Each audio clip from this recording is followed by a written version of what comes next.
Welcome into Duval Daily, presented by GenJag.com. I'm Jordan Lugo. Thanks so much for tuning in here on Tuesday, October 3rd. Right now, we're talking about Jaguars offensive standouts against the Falcons. The Jaguars went over to London. They handled their business. They won 23-7, their first in a back-to-back in London, first back-to-back ever by an NFL team across the pond. The Jaguars will be taking on the Bills this weekend at Tottenham Hotspur Stadium.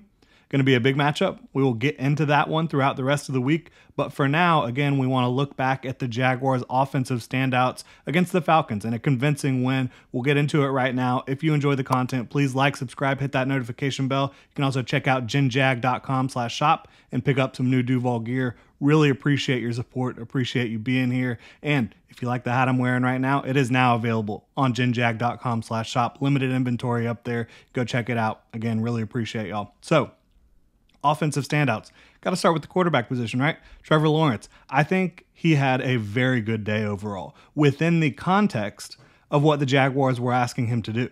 They were not asking him to push the ball down the field consistently. This game plan for the Jaguars offense was to get the ball out quickly, not allow the Falcons defensive front and their pressure packages to get to Trevor Lawrence. They wanted to get the ball out quickly, efficiently, and that's exactly what Trevor Lawrence did, in my opinion.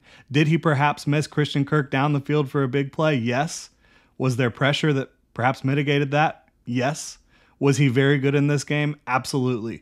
He made some awesome throws. And in a wide variety of ways, really, avoiding pressure, launching the ball down the field as he's hit to Calvin Ridley, who's streaking down the field. And you would say, well, he was wide open. That's not that impressive of a throw. But he had to make an incoming blitzer, a free runner, miss, and then he had to deliver the football while being hit. That was an A-plus play by Trevor Lawrence. Just the ability to get that football off and get it to Calvin Ridley down the field, I thought was awesome. And then also operating from within the pocket. Again, getting the ball out quickly.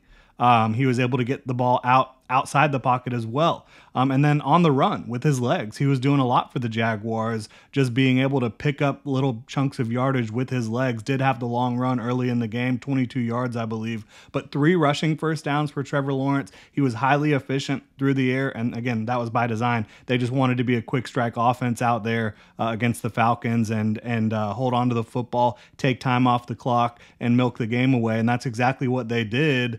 This is an offense that does not have the best offensive line right now. You're hoping that can improve with Cam Robinson potentially returning to the lineup in week 5. We'll see how that all plays out and talk about that throughout the rest of the week as well. But I think Trevor Lawrence played really well within the context of what Doug Peterson and Press Taylor were asking him to do. Adjusted completion percentage of 80 in this one. Again, 13 first downs with his arm, 3 first downs with his legs. I thought that he was the engine for the Jaguars offense, and I thought he handled everything pretty well. Was it a perfect day for Trevor Lawrence? No, but very good, again, within what they were asking him to do. I loved the anticipation that he was throwing with on some of these plays, especially to Christian Kirk. He's throwing the ball way before the receiver gets out of their break. He's playing really, really good ball right now. And Trevor Lawrence, he is the second highest rated quarterback according to PFF right now. A guy that is playing really well. I loved that the Jaguars came out targeting Christian Kirk and Evan Ingram in this game. I expected them to do that if you go back and look at the prediction show. But they were the 2 biggest targets last year when the Jaguars offense started getting going, along with Zay Jones, obviously. They were part of this team. They were a part of the team that really had the offense humming in 2022 down the stretch. And for me, I think they needed to be more involved than they were. The Jaguars had been force-feeding Calvin Ridley a little bit too much. Now I think you just kind of are going to see a more natural ebb and flow with who they're targeting, with where the ball's going, than what you saw over the first couple weeks of the season. I think that Kirk and Ingram are going to continue to be heavily involved. Calvin Ridley will be as well.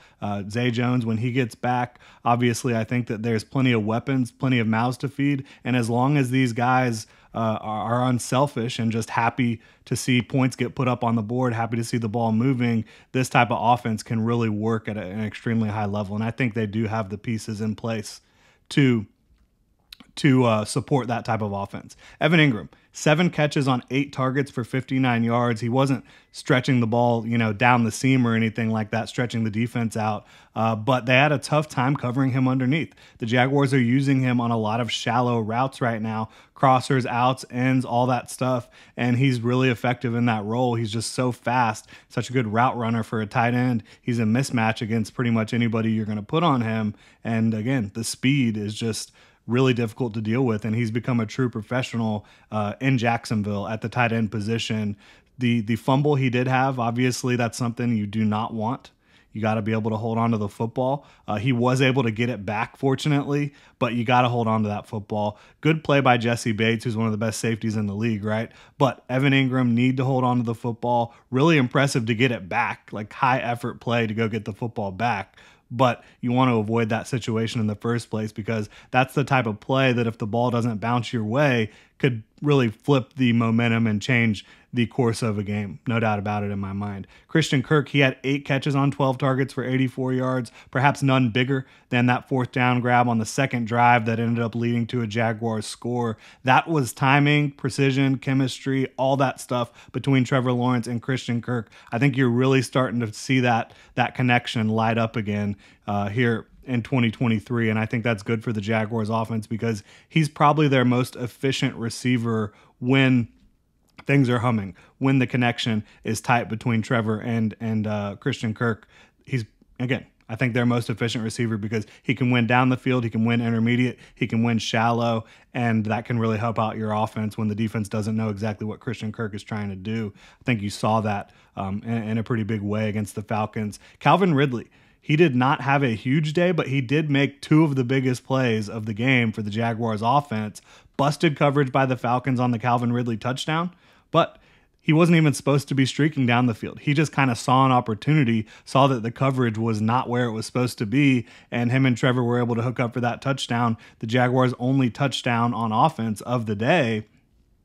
You were one-on-one with A.J. Terrell in the 4th quarter as well. Later on, you draw a 40-yard defensive pass interference, led to a field goal on that drive. Huge plays for Calvin Ridley. He also had a catch early in the 3rd that picked up a few yards. Again, he was not heavily featured. He was only targeted 3 times, 2 times if you exclude the pass interference call, again, that netted the Jaguars 40 yards. But he was incredibly efficient. When he was targeted, the Jaguars had extremely positive results in this one. And I think you're going to see him targeted more as the Jaguars move forward, as they need to score more points. But I think this was a good day for the Jaguars to get back on track again with Christian Kirk, with Evan Ingram, and Calvin Ridley was more of a decoy, more of a support piece in this contest. But again, 2 huge plays for the Jaguars offense. You got to give him a lot of credit for that against his former team, not dropping any passes that had been an issue the last couple weeks. Calvin Ridley, I think you're going to see him start slowly ramping up to being a real wide receiver 1 for the Jaguars. But in this offense, the wide receiver 1 is not always going to be the most targeted player. The Jaguars, they didn't get it going on the ground, right? No surprise there. The Falcons have a really stingy run defense. The design of the run defense by Ryan Nielsen, combined with, Calais Campbell playing edge, Grady Jarrett, David Onyemata, Caden Ellis. They've just got a lot of really impressive guys up front overall in Atlanta. And again, a good scheme to stop the run. So I think that it wasn't a surprise that the Jaguars couldn't really get it going. They did stick with the run a little bit just because game situation dictated that, right? They were up 17-0 really early in this football game. And then at that point, you don't feel like the Falcons can really do anything offensively, and you're just trying to get out of the game without any big injuries and without anything crazy happening. That's exactly what happened. And then you look at pass pro, what they were doing for Trevor Lawrence, still not great in my opinion, and Trevor definitely helped them out a couple times. But overall, I thought it was improved compared to what you saw in Houston, for sure. Anton Harrison, rookie right tackle, he had his first clean sheet of his young career. No pressures allowed by Anton Harrison. You love to see that. You also love to see the clean sheet in pass pro from Brandon Sheriff, who was going up against some of those talented interior defensive linemen for the Falcons and not allowing anything. That's Brandon Sheriff that you saw in Washington. That's Brandon Sheriff that has made Pro Bowls and all pro teams, right? that's what you want to see the rest of the season. If he can continue to stay healthy, then you're going to be seeing, I think, Brandon Sheriff continue to play at a very high level against some of the more formidable interior defensive lines in the game, and the Jaguars are going to face plenty of them.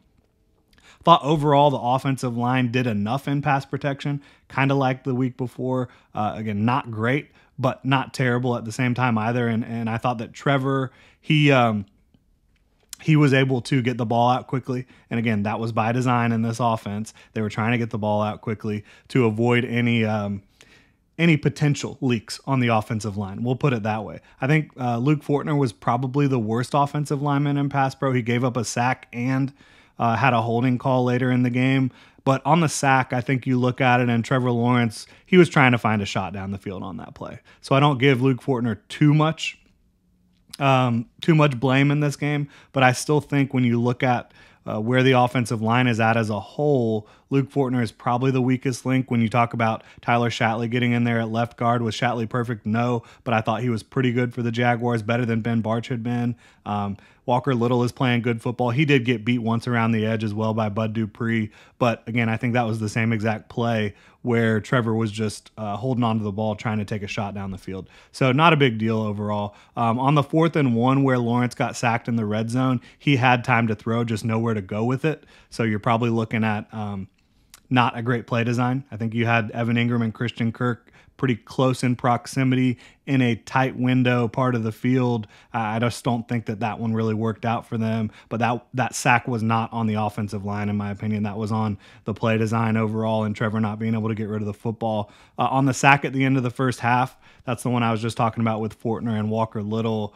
Trevor was just looking to find something down the field. Protection didn't hold up long enough. I think that they did enough. If it was a quick strike type of play, the defense has no chance of getting to Trevor Lawrence. But Little and Fortner both got beat. Again, not quickly, but Trevor Lawrence trying to hold on to the ball, trying to find someone down the field, and those two guys did not hold their blocks long enough to let that play develop. Sometimes you just need to give him a little bit more time when you're trying to take a shot, and you've got to know as an offensive lineman, as an offense, what you're trying to do on a given play and be able to execute that. They didn't do that on that play.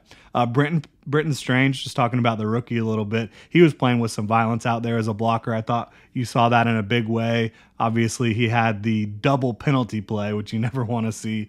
But I think Brenton Strange, the physicality he brings to the team is just a lot of fun to see out there, especially when he's getting out in space, getting some run blocking lanes going.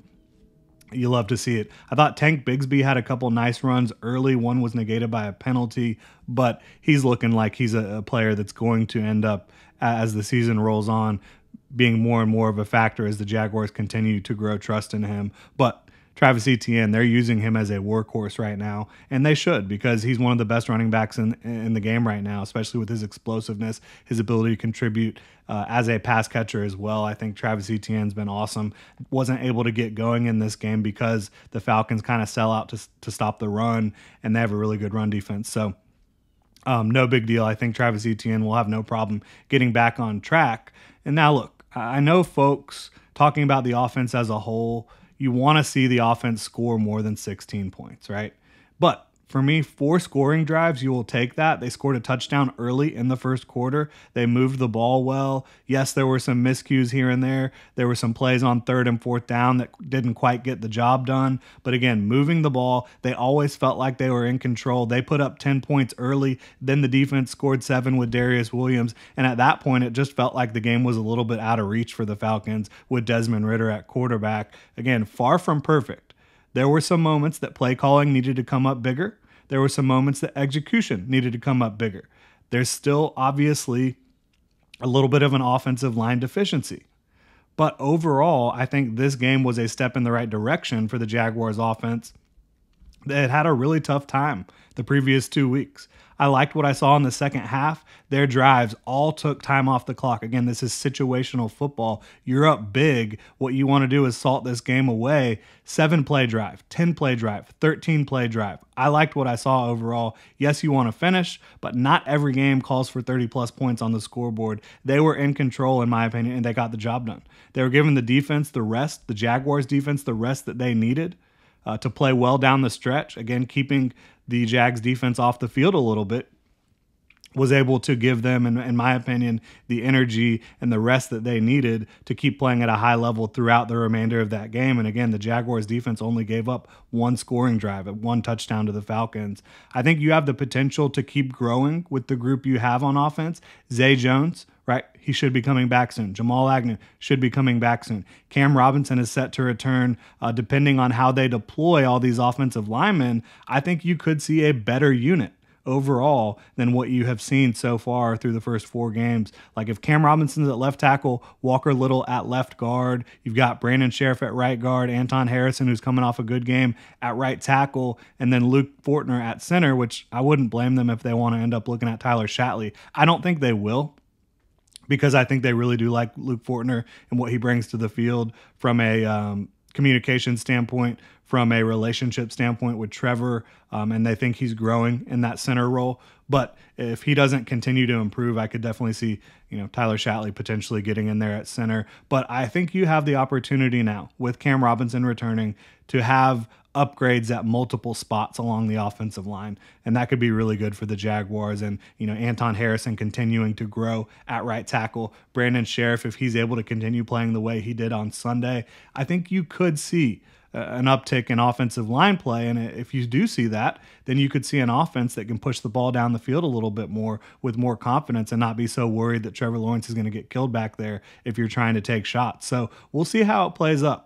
But for me, again, this was a step in the right direction. You have your young quarterback. You have plenty of talent around him. You've got the coaching. Up next, the Josh Allen Bowl in London. Tough matchup with the Bills, right? But it is a road game in London instead of Buffalo, and I think you'll take that all day.